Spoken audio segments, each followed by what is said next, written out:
This is London Weekend Television, broadcasting from our studios on the South Bank. Now we go over to ITN for the latest news, read tonight by Selina Scott and Martin Lewis.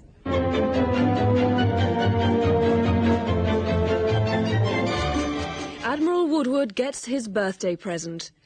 Task Force planes bomb Falkland airstrips and come back safely. In Poland, 100,000 march for Wałęsa. And those test tube twins, we've got exclusive pictures. Good evening. British planes bombed 2 airstrips on the Falklands today and came back safely. A Vulcan bomber led the attack, then a flight of Harriers went in. The leader of the British task force, Admiral Sandy Woodward, 50 today, said it was the best birthday present he could have had, that the planes came back safely. One had been hit by Argentine anti-aircraft fire, and Argentine planes did approach the task force after the attack, but turned back when Harriers were sent up. We've just received this dramatic report from Michael Nicholson with the task force aboard the flagship Hermes. HMS Hermes led the task force into the total exclusion zone at 0700 GMT this morning, that's 8 o'clock British time, to establish the sea and air blockade. And 40 minutes later, while it was still dark, the Royal Air Force Vulcan bomber attacked the air fort at Stanley with 21,000 pounds of high explosive. Those aboard Hermes, tracking it on radar, said it made its approach less than 300 feet above the sea.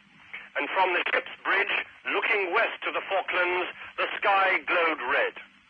A short while later, the Vulcan overflew our fleet with a good morning from the pilot, followed by the code word confirming his success. 3 hours later, at 10 minutes to midday British time, a squadron of Sea Harriers flown by Royal Navy and Royal Air Force pilots took off from Hermes, each aircraft loaded with 3 1,000-pound bombs.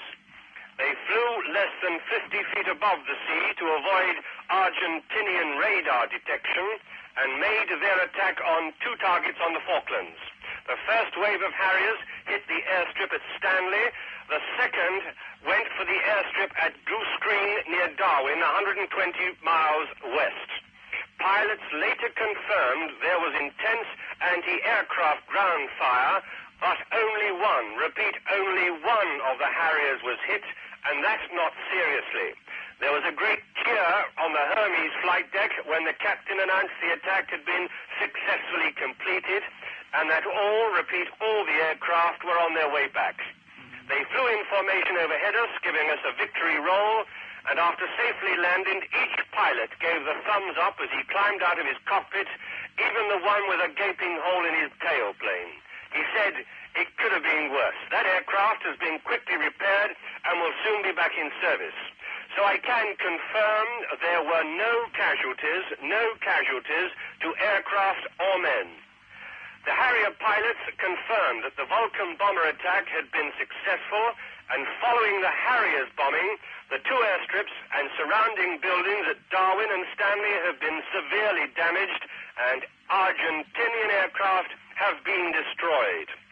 All today, since those morning attacks, our radar has picked up Argentinian fighter and bomber aircraft approaching us, but every time Hermes and the other carrier Invincible launched the Harriers for combat, the Argentinians turned away. Today is the birthday of the task force commander, Rear Admiral Sandy Woodward, and he told the pilots the best birthday present he could have had was that they all came back. And he said, "We did not want this fight. I'd hoped we could put it off. But we have shown our colors, and this has been our day." Michael Nicholson, ITN, with the British task force off the Falkland Islands.